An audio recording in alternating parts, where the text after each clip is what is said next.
नमस्कार, आज का एजेंडा में आपका स्वागत है। मैं हूं दीप्ति शाही सिंह और सबसे पहले आज के एजेंडा की कुछ बड़ी खबरों पर नजर डाल लेते हैं, क्योंकि यही वो खबरें हैं जो आज दिन भर सुर्खियों में रहने वाली हैं। प्रधानमंत्री नरेंद्र मोदी का आज से गुजरात और उत्तर प्रदेश दौरा।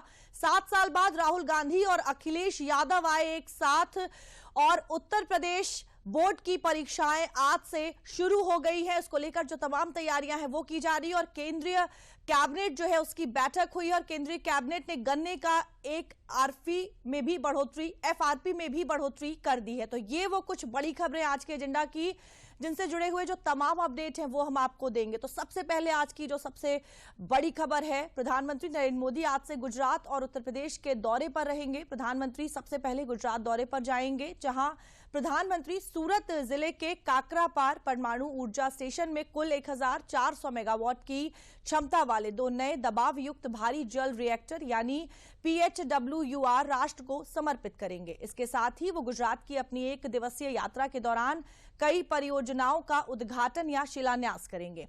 इसके बाद पीएम मोदी आज शाम वाराणसी पहुंचेंगे। प्रधानमंत्री अपने संसदीय क्षेत्र वाराणसी शाम तक पहुंचेंगे, जहां आज गुरुवार और शुक्रवार यानी 2 दिनों में काशी में लगभग 14,000 करोड़ रुपए की 23 परियोजनाओं का लोकार्पण और 13 परियोजनाओं का शिलान्यास करेंगे। वो इसके साथ ही 2 जनसभाओं को भी संबोधित करेंगे। तो आज पीएम मोदी जो हैं वो वाराणसी पहुंच जाएंगे। उत्तर प्रदेश के साथ साथ ही उनका गुजरात का भी जो दौरा है वो होगा और इस 2 दिन के दौरे में तमाम जो परियोजनाएं हैं उनका शिलान्यास और लोकार्पण भी करेंगे। बेहद महत्वपूर्ण प्रधानमंत्री मोदी का ये वाराणसी दौरा। और इसको लेकर एक नजर डाल लेते हैं, प्रधानमंत्री नरेंद्र मोदी वाराणसी में किन किन कार्यक्रमों में हिस्सा लेंगे। पीएम मोदी का विमान 22 फरवरी की रात लगभग 9 बजे वाराणसी हवाई अड्डे पर उतरेगा। वो इसके बाद BLW गेस्ट हाउस जाएंगे। अगले दिन यानी 23 फरवरी को प्रधानमंत्री काशी हिंदू विश्वविद्यालय के स्वतंत्रता भवन में सांसद ज्ञान प्रतियोगिता में पहुंचेंगे। BHU में प्रतिभागियों, सांसद फोटोग्राफी प्रतियोगिता और सांसद संस्कृत प्रतियोगिता के प्रतिभागियों से उनका संवाद होगा। प्रधानमंत्री इस दौरान प्रत्येक श्रेणी में 5-5 प्रमुख प्रतिभागियों को सम्मानित भी करेंगे। आगे पीएम विश्वविद्यालय से सीर गोवर्धन रविदास मंदिर पहुंचेंगे, जहां वो रविदास की भव्य मूर्ति का लोकार्पण करेंगे। जनसभाएं भी होंगी। पीएम मोदी करखियाव अमूल प्लांट परिसर में 14,000 करोड़ से अधिक की 36 परियोजनाओं का लोकार्पण और शिलान्यास करेंगे।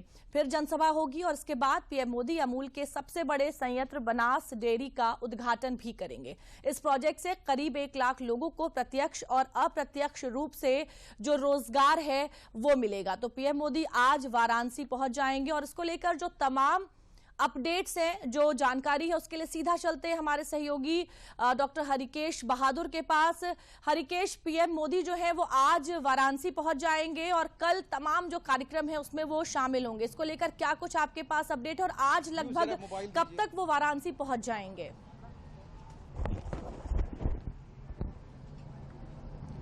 दीप्ति, मैं आपको बताऊं कि जहां पे मैं खड़ा हूं ये स्वतंत्रता भवन इसको कहते हैं, काशी हिंदू विश्वविद्यालय के अंदर ये स्थित है, एक बड़ा सभागार है। और जैसे कि आपने पूछा कि कब तक आज पहुंच जाएंगे, तो जो हम लोगों को जानकारी है 9 बजे तक, शाम 9 बजे तक प्रधानमंत्री को पहुंचना है। बाबतपुर जो लाल बहादुर शास्त्री अंतर्राष्ट्रीय हवाई अड्डा है वहां पे उतरेंगे और फिर सड़क मार्ग से ही BLW बनारस रेल कारखाना जो है उसके गेस्ट हाउस तक जाएंगे। भारतीय जनता पार्टी ने तय किया है कि जगह जगह जो चौराहे पड़ेंगे वहां पर प्रभु श्री राम की जो प्राण प्रतिष्ठा हुई है, उसके बाद चूंकि काशी के सांसद और देश के प्रधानमंत्री का पहला आगमन है काशी में अपने संसदीय क्षेत्र में, तो भारतीय जनता पार्टी के कार्यकर्ता उनको लाल बहादुर शास्त्री अंतर्राष्ट्रीय हवाई अड्डे से लेकर बरेका तक के बीच में जो खास चौराहे पड़ेंगे वहां पर पुष्प वर्षा करके उनका स्वागत करेंगे। और रात्रि विश्राम प्रधानमंत्री जी बरेका जो अतिथि गृह है वहां पर करेंगे। सुबह 10:15 बजे के करीब इसी स्वतंत्रता भवन में यहाँ पर प्रधानमंत्री आएंगे और 3 प्रतियोगिताएं हुई हैं जो प्रधानमंत्री जी के ही सोच को पूरा करने के लिए उनके ही निर्देश पर ये प्रतियोगिताएं की गई हैं जो काशी के लोग जुड़े। जैसे पहली है काशी ज्ञान सांसद प्रतियोगिता, दूसरी काशी फोटोग्राफी प्रतियोगिता, यह भी सांसद प्रतियोगिता जुड़ा हुआ है। तीसरा है काशी सांसद संस्कृत प्रतियोगिता। तो इन तीनों प्रतियोगिताओं में जिन लोगों ने भाग लिया है उनको, जो विजेता रहे हैं उनको यहाँ पे पुरस्कृत करेंगे। और ये जो काशी सांसद संस्कृत प्रतियोगिता है, इसका आयोजन काशी विश्वनाथ ट्रस्ट की तरफ से किया गया है। तो यहाँ पर कुछ लोगों को वो सम्मानित भी करेंगे, क्योंकि जो फोटोग्राफी प्रतियोगिता है उसमें हर आयु वर्ग के लोगों ने हिस्सा लिया। जो ज्ञान प्रतियोगिता है उसमें भी हर आयु वर्ग के लोगों ने हिस्सा लिया। इसके पहले जब प्रधानमंत्री यहाँ आए थे तो इस काशी सांसद ज्ञान प्रतियोगिता का जिक्र उन्होंने रुद्राक्ष कन्वेंशन सेंटर में किया था और ये बताया कि अगर काशी के बारे में जो यहाँ के गाइड हैं वो ज्यादा से ज्यादा जानकारी लें, या यहाँ के नागरिक काशी के बारे में ज्यादा से ज्यादा जानकारी लें, तो जो पर्यटक यहाँ आते हैं उनको वो अच्छे से बता सकेंगे कि काशी में कौन वाराणसी की अगर बात करें तो प्रधानमंत्री का संसदीय क्षेत्र है, चुनावी माहौल है, किस तरह से लोग जो हैं इसको लेकर लोगों के बीच किस तरह का उत्साह है प्रधानमंत्री के वहां पहुंचने से पहले, आपसे समझना चाहेंगे। देखिए दीप्ति, चूंकि अब यहाँ पर जो अखबार हैं जो एक बड़े माध्यम होते हैं लोगों के बीच अपनी पहुंच रखने की, अखबारों ने तो यह लिख दिया है कि चुनाव के पहले का यह आखिरी दौरा है प्रधानमंत्री का। यानी चुनावी माहौल तो बन ही गया है, चूंकि कुछ दिन पहले यहाँ पर राहुल गांधी आए हुए थे, जैसा कि यहाँ पर भी उन्होंने एक विवादित बयान दिया और उसका एक आक्रोश काशी के लोगों में दिखाई दिया। और उसके ठीक कुछ ही दिन बाद यहाँ के सांसद देश के प्रधानमंत्री आ रहे हैं, तो लोगों में एक जोश है, उत्साह है प्रधानमंत्री के स्वागत करने का। जो भारतीय जनता पार्टी से जुड़े हुए हैं उनका भी, और जो आम नागरिक हैं, जो यहाँ के मतदाता हैं, जिनके वो सांसद हैं, वो लोग भी, चूंकि यहाँ पर विकास का जो कार्य है वो लोगों को दिखाई दे रहा है। चूंकि यहाँ के बाद दीप्ति जो दूसरा कार्यक्रम है, यहाँ से लगभग 700 मीटर की दूरी पे संत रविदास मंदिर है, वहां पर जाएंगे प्रधानमंत्री और संत रविदास का दर्शन करेंगे, उनको श्रद्धांजलि अर्पित करेंगे। उसके बाद एक रविदास मूर्ति बनी है 25 फीट के ऊंचाई की, उसका लोकार्पण करेंगे। और वहीं पर जो संत रविदास के फॉलोअर्स हैं, जो उनको मानने वाले हैं, उन लोगों की एक सभा है, उसको संबोधित करेंगे। जो रविदास जो समाज है उसके एक बड़े संत हैं, वो भी मौजूद रहेंगे, जो आज यहाँ पर ट्रेन से आने वाले हैं 2000 रैदासियों के साथ। तो एक बड़ा संवाद है वहाँ पर प्रधानमंत्री का जो संत रविदास के फॉलोअर हैं उनके साथ। उसके बाद यहाँ से प्रधानमंत्री करखियाव जाएंगे, जहां पर बनास डेयरी की अमूल का जो प्लांट है उसका उद्घाटन होना है। भी लोकसभा चुनाव का शंखनाद भी माना जा रहा है। बहुत बहुत धन्यवाद इस तमाम जानकारी के लिए और हमारे साथ जुड़ने के लिए। तो प्रधानमंत्री नरेंद्र मोदी आज वाराणसी पहुंच जाएंगे और तमाम जो कार्यक्रम है उसमें वो कल शामिल होंगे। बढ़ते हैं अपनी अगली खबर की ओर। आगामी लोकसभा चुनाव को लेकर सपा कांग्रेस के बीच जो गठबंधन था अब वो फाइनल हो गया है। सपा और कांग्रेस मिलकर आगामी लोकसभा चुनाव लड़ेंगे। दोनों पार्टियों के बीच साझा प्रेस कॉन्फ्रेंस कर इसका ऐलान किया गया। कांग्रेस और सपा गठबंधन के तहत कांग्रेस को 17 सीटें दी गई हैं। बाकी 63 सीटों पर समाजवादी पार्टी या INDI गठबंधन के जो उम्मीदवार हैं वो होंगे। और जो घमासान है, जो रार है, वो लगातार इसको लेकर चल रही थी, लेकिन अब कल इस बात को साफ कर दिया गया है कि जो दोनों पार्टियां हैं वो गठबंधन में रहेंगी इसको लेकर। और जो लोकसभा चुनाव है उसमें जो सीटों का बंटवारा उसको लेकर भी जो तमाम तरह की बातें थी वो साफ हो गई हैं। और इसको लेकर क्या कुछ कहा है उन्होंने, एक बार ये भी सुन लेते हैं। यहाँ पर उत्तर प्रदेश में 17 सीटों पर चुनाव लड़ेगी और इस गठबंधन के तहत अन्य जो बची हुई कि भारतीय राष्ट्रीय कांग्रेस यहाँ पर उत्तर प्रदेश में 17 सीटों पर चुनाव लड़ेगी और इस गठबंधन के तहत अन्य जो बची हुई 63 सीटें, इन पर इंडिया गठबंधन के जो भी उम्मीदवार समाजवादी पार्टी के, अन्य दलों के भी जो कि इसमें सम्मानित होकर इस गठबंधन में शामिल होंगे, उनका हम सब डटकर मुकाबला करेंगे और भारतीय जनता पार्टी को शिकस्त कांग्रेस को देने के लिए तैयार नहीं थे। आखिर में उन्होंने कांग्रेस को ये सीटें नहीं दी। गठबंधन में कांग्रेस को अमेठी, रायबरेली, प्रयागराज, वाराणसी, महाराजगंज, देवरिया, बांसगांव, सीतापुर, अमरोहा, बुलंदशहर, गाजियाबाद, कानपुर, झांसी, बाराबंकी, फतेहपुर सीकरी, सहारनपुर और मथुरा की सीटें दी गई हैं। गठबंधन हो गया तो फिर डिम्पल यादव ने बधाई देने में देर नहीं की। अंत भला तो सब भला, क्या समझे? तो क्या माना जाए? आप समझदार हो? गठबंधन होगा, सीट शेयरिंग को लेकर के विवाद छिड़ा हुआ है। कोई विवाद नहीं है, आपके सामने सब चीजें साफ हो जाएंगी बहुत जल्दी। समाजवादी पार्टी शुरू से ही चाह रही थी गठबंधन हो, लेकिन थोड़ी देरी हुई है क्योंकि हमारे यहाँ पर सामने भाजपा खड़ी है। लेकिन इस बात की मैं सभी समाजवादी पार्टी के लोगों को और कांग्रेस के लोगों को बधाई देना चाहती हूँ कि गठबंधन आखिरकार अपने डेस्टिनेशन पे पहुँच गया है और आप देखेंगे कि इसके परिणाम बहुत ही अच्छे होंगे। अखिलेश ने कांग्रेस पर दबाव बनाने के लिए अब तक अपने 31 प्रत्याशियों की सूची जारी कर दी है और उनके दबाव की ये रणनीति काम कर गई।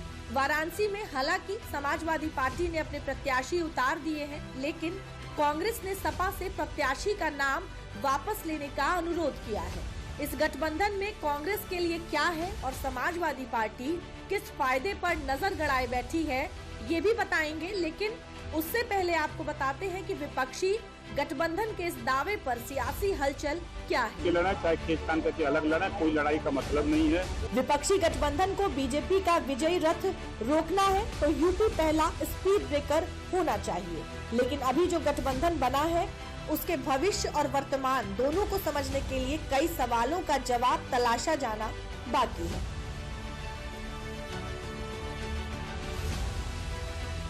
अगले 1-2 दिन में क्या होगा सर? लेकिन सपा के साथ अनाउंस हो गया है, आपको लग रहा है कि अब तो कल जल्दी अनाउंस हो जाए तो क्लियर हो जाए? क्योंकि डिले हो जाए, बहुत डिले हो गया है, बहुत डिले हो गया है। और इस खबर पे ज्यादा जानकारी के लिए सीधा चलते हैं वरिष्ठ पत्रकार विजय उपाध्याय जी के पास।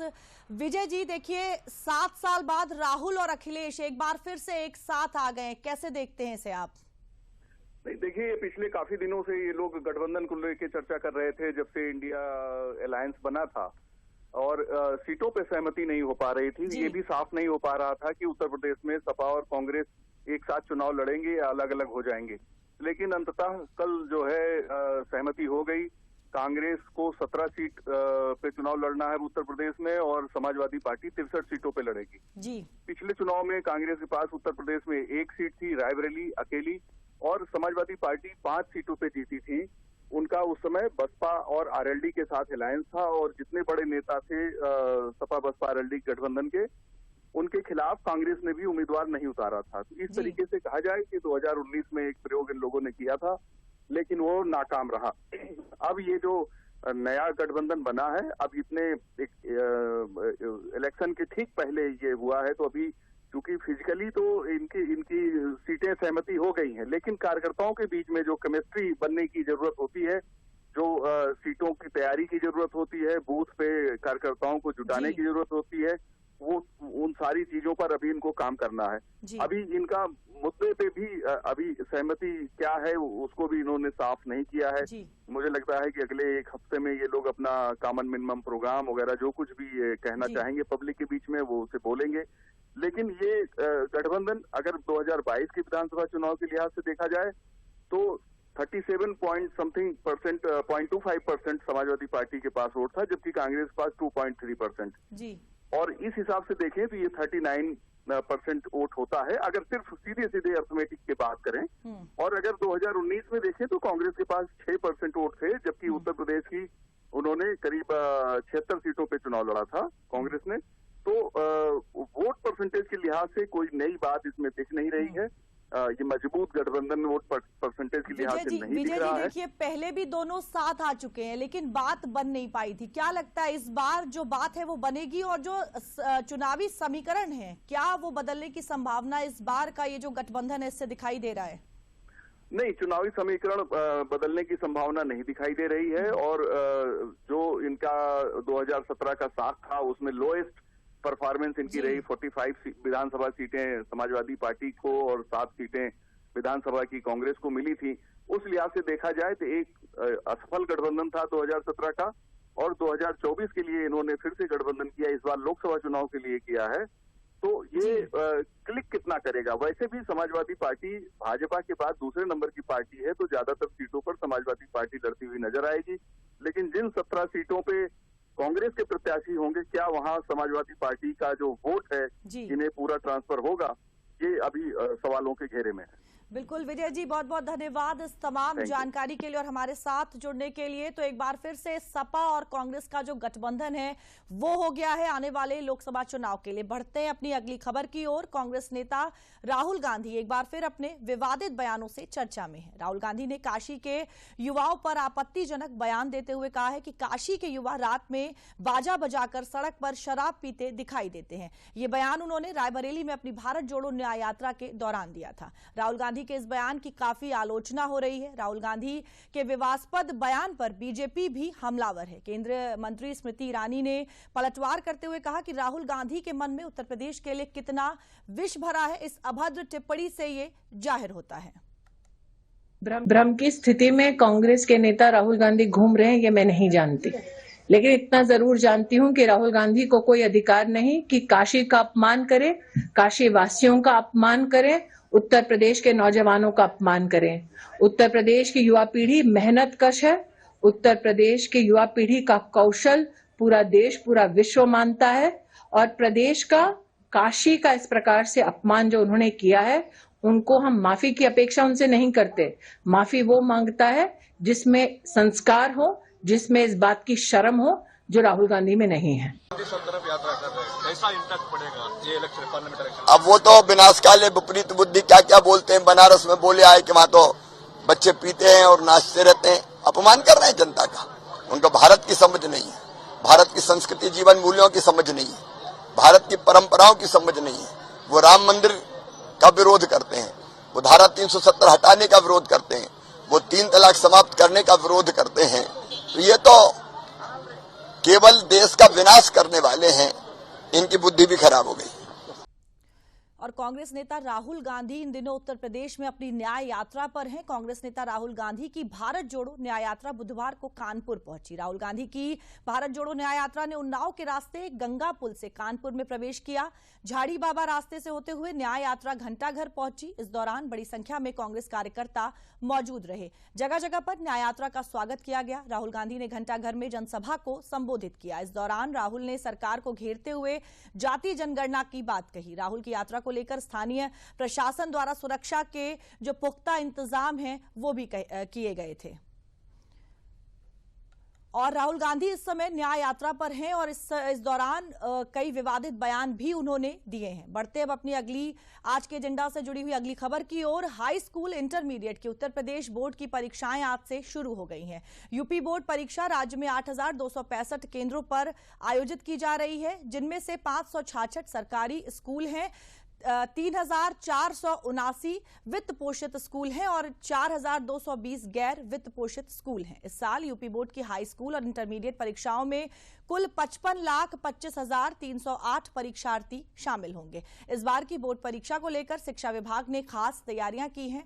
पहली बार उत्तर प्रदेश माध्यमिक शिक्षा परिषद परीक्षा के लिए बारकोड वाली कॉपियों का इस्तेमाल हो रहा है। इन कॉपियों के इस्तेमाल करने के पीछे मंशा साफ है कि किसी तरह की कोई गड़बड़ी ना हो सके। साथ ही एक जिले की कॉपी दूसरी जगह इस्तेमाल नहीं हो सकेगी। इसके साथ ही कक्ष निरीक्षकों को भी QR कोड के साथ परिचय पत्र दिया गया है। उत्तर प्रदेश सरकार ने नकल विहीन परीक्षा संपन्न कराने के लिए इस बार खास प्रबंध किए हैं। पेपर लीक करने की कोशिश करने वाले जेल भेजे जाएंगे। परीक्षा समाप्त होने से पहले पेपर सोशल मीडिया पर वायरल करने पर कड़ी कार्रवाई की जाएगी। वहीं भ्रामक खबरों की जानकारी व सच का पता लगाने के लिए क्विक रिस्पांस टीम का भी गठन किया गया है। नकल की संभावनाओं पर अंकुश लगाने के लिए प्रश्न पत्रों को खोलने की कार्यवाही CCTV कैमरे की निगरानी में की जाएगी। यूपी बोर्ड परीक्षाएं 22 फरवरी यानी आज से शुरू होकर 9 मार्च 2024 तक चलेंगी। बोर्ड परीक्षा के सफल संचालन के लिए कई स्तर पर हम लोगों ने व्यवस्थाएं की हैं। तो केंद्र व्यवस्थापक के अतिरिक्त स्टेटिक मजिस्ट्रेट एक रहेंगे नियमित रूप से। वो प्रश्न पत्र को खोलना, परीक्षा कराना, उत्तर पुस्तिकाएँ बनवाना, भिजवाना, इस तरह की व्यवस्थाओं में स्टेटिक मजिस्ट्रेट लगे गए केंद्र व्यवस्थापक के अतिरिक्त। बाकी जो पूर्व से करे जाते हैं सेक्शन जल वगैरह, वो व्यवस्थाएं भी पूर्ववत है। मॉनिटरिंग के लिए कई स्तर पे हम लोगों ने व्यवस्थाएं की हैं। लखनऊ के अलावा हम लोगों ने प्रयागराज में भी कंट्रोल रूम है। लखनऊ में 2 कंट्रोल रूम बनाए गए हैं, विजय समीक्षा केंद्र और हमारे 18 पार्कोट की। बाकी जो माध्यमिक शिक्षा परिषद के क्षेत्रीय कार्यालय हैं वहाँ पर भी कंट्रोल रूम है, डिस्ट्रिक्ट कंट्रोल रूम है। कई स्तर पर मॉनिटरिंग हो रही है। कहीं कोई अगर हमको कमी दिखती है तो तुरंत उनको सजग करते हैं, कहीं कोई शिकायत आती है तुरंत रेस्पॉन्स करते हैं, कहीं कोई बच्चे की परेशानी होती है तो उसको सॉल्व करते हैं। और इस खबर पे ज्यादा जानकारी के लिए सीधा चलते हैं हमारे सहयोगी विकास सिंह के पास। विकास, आज से यूपी बोर्ड की जो परीक्षाएं हैं वो शुरू हो रही हैं, तमाम जो इंतजाम है उसको लेकर क्या कुछ आपके पास अपडेट है, हम चाहेंगे हमारे दर्शकों को बताएं। जी बिल्कुल, यूपी बोर्ड की परीक्षाएं शुरू हो गई हैं। प्रथम पाली की परीक्षाओं के लिए छात्र पहुंच चुके थे सुबह ही, और हम देख रहे थे छात्र छात्राओं में बहुत ही उत्साह था। दीप्ति, ये जो 55 लाख से ज़्यादा छात्र छात्राएं हैं, यही देश का भविष्य है। और सबसे बड़ी बात होती है इनको बिना नकल के परीक्षा कराना। एक समय था उत्तर प्रदेश नकल कराने के लिए जाना जाता था। नकल माफियाओं का शिकंजा इतना कसे हुए थे कि क्षेत्र के क्षेत्र में पैसे लेकर वहां पर अन्य प्रांतों से लोग आते थे और यहाँ से मार्कशीट लेके जाते थे। ऐसी व्यवस्था थी जिस पर एक कड़ा प्रहार किया गया सरकार के द्वारा और नकल विहीन परीक्षा संपन्न कराई गई। हमने देखा था 2017 में लाखों लोग ऐसे छात्र थे जो प्रदेश के बाहर से आते थे उत्तर प्रदेश में, लेकिन जब ये नकल विहीन परीक्षाएं चालू की गई उसके बाद से अब ये संख्या बिल्कुल घट गई है। जिनको ज़रूरत है, जिन छात्र छात्राओं को जो अच्छी शिक्षा चाहते हैं, वही उत्तर प्रदेश में आते हैं। उत्तर प्रदेश की यूपी बोर्ड की परीक्षाएं एक मानक तय करती हैं कि यहाँ का पढ़ा हुआ छात्र अपनी मेहनत से, अपने परिश्रम से अंक पाया है। नहीं तो इससे पहले रहता था कि आप कहाँ से आए हैं, यूपी बोर्ड से आए हैं, यूपी बोर्ड पे तब तो आप फर्स्ट डिविजनर होंगे, अच्छे नंबर वाले होंगे, नकल से पास हुए होंगे। ये सारी पहचान बदली है, ये बदलाव की बात है दीप्ति। इसी के मद्देनजर सरकार तमाम सारे केंद्र जो बनाए गए हैं उनकी निगरानी की जा रही है। वहाँ मजिस्ट्रेट लगाए गए हैं। बात की और समझने की कोशिश की कि छात्रों की जो मनोस्थिति है, क्योंकि एक बड़ा बदलाव वो देख रहे हैं, पहली बार इतने कड़े सुरक्षा इंतजामों के साथ वो परीक्षा दे रहे हैं। क्या कुछ उसमें भी आपने बदलाव देखा, क्या कुछ आपसे बताया छात्रों ने? दीप्ति, छात्र छात्राओं को तो बेहद ही खुशी रहती है कि उनको उनकी मेहनत का, परिश्रम का फल मिलेगा। क्योंकि सबसे बड़ी बात रहती है उन लोगों के लिए, वो तथ्य थे जो इससे परेशान थे, जो नकल करके पास होना चाहते थे, जो बिना मेहनत के पास होना चाहते थे, पैसे के दम पे पास होना चाहते थे। अब उन लोगों की मंशा पूरी तरीके समाप्त हो गई है उत्तर प्रदेश में। उत्तर प्रदेश में वही छात्र जो परिश्रम कर रहा है उसको मेहनत का फल मिलेगा। ऐसा पहले होता था कि ज़्यादा मेहनत करने वाला बच्चा अच्छे उतने अंक नहीं पा पाता था और जिसको नकल कराई जाती थी वो ज़्यादा से ज़्यादा नंबर पाके एक मेहनती छात्र से ज़्यादा अंक पा जाता था। तो भविष्य में इससे बच्चों का खराब होता था। तो कहीं ना कहीं ये एक बहुत बड़ा कदम है इन छात्र छात्राओं के लिए। एक सुनहरा अवसर है कि उनको उनकी मेहनत का फल मिलेगा, परिश्रम का फल मिलेगा। और जो एक पहचान बन गई है अब उत्तर प्रदेश की नकल विहीन परीक्षा, तो जो जहां भी ये अपना अंक पत्र दिखाएंगे माना जाएगा ये उनकी मेहनत का ही नतीजा तमाम है। जानकारी के लिए। तो आज से यूपी बोर्ड की जो परीक्षाएं हैं वो शुरू हो रही हैं, कड़े सुरक्षा इंतजाम जो है वो किए गए हैं। अपनी अगली बड़ी खबर का रुख करते हैं। केंद्रीय मंत्रिमंडल ने बड़े फैसलों को मंजूरी दी है। सूचना और प्रसारण मंत्री अनुराग सिंह ठाकुर ने बताया कि प्रधानमंत्री नरेंद्र मोदी की अध्यक्षता में केंद्रीय मंत्रिमंडल की बैठक में 2024-25 के लिए चीनी मिलों द्वारा गन्ने के उचित और लाभकारी मूल्य एफआरपी को मंजूरी दे दी गई है। अब गन्ने का एफआरपी 25 रुपए बढ़ाकर 340 प्रति क्विंटल रुपए तक किया गया है। अनुराग सिंह ठाकुर ने बताया कि केंद्रीय मंत्रिमंडल ने राष्ट्रीय पशुधन मिशन में अतिरिक्त गतिविधियों को शामिल करने के लिए मंजूरी दी है। इसके तहत कई पशुओं की नस्ल के संरक्षण के लिए भी राज्य सरकार को सहायता दी जाएगी। केंद्रीय मंत्रिमंडल के एक अहम फैसले में अंतरिक्ष क्षेत्र पर एफडीआई नीति में संशोधन को भी मंजूरी दी गई है। केंद्रीय मंत्री ने बताया कि एफडीआई नीति में संशोधन प्रधानमंत्री नरेंद्र मोदी द्वारा निर्धारित आत्मनिर्भर भारत के दृष्टिकोण को साकार करने के लिए किया गया है। तो केंद्रीय कैबिनेट ने कुछ बड़े फैसले लिए हैं और जिनको लेकर जो तमाम तरह की बातें हैं विभिन्न क्षेत्रों से जुड़ी हुई वो सामने आई हैं। और आज के एजेंडा की जो अपनी अगली हमारी बड़ी खबर है वो अनुराग सिंह ठाकुर ने क्या कुछ कहा है इसको लेकर। और अगली बड़ी खबर की ओर बढ़ते हैं। आज के एजेंडा की वो कुछ खबरें हैं जिनसे जुड़ी हुए जो तमाम जो अपडेट्स हैं वो हम आपको दे रहे हैं। और ये खेलों से जुड़ी हुई रेलवे के खिलाफ खेले गए एक मुकाबले में आंध्र प्रदेश के विकेटकीपर बल्लेबाज वामशी कृष्णा ने 1 ओवर में 6 छक्के जड़कर इतिहास रच दिया है। इसी के साथ वो शास्त्री, युवराज और गायकवाड़ के क्लब में शामिल हो गए हैं।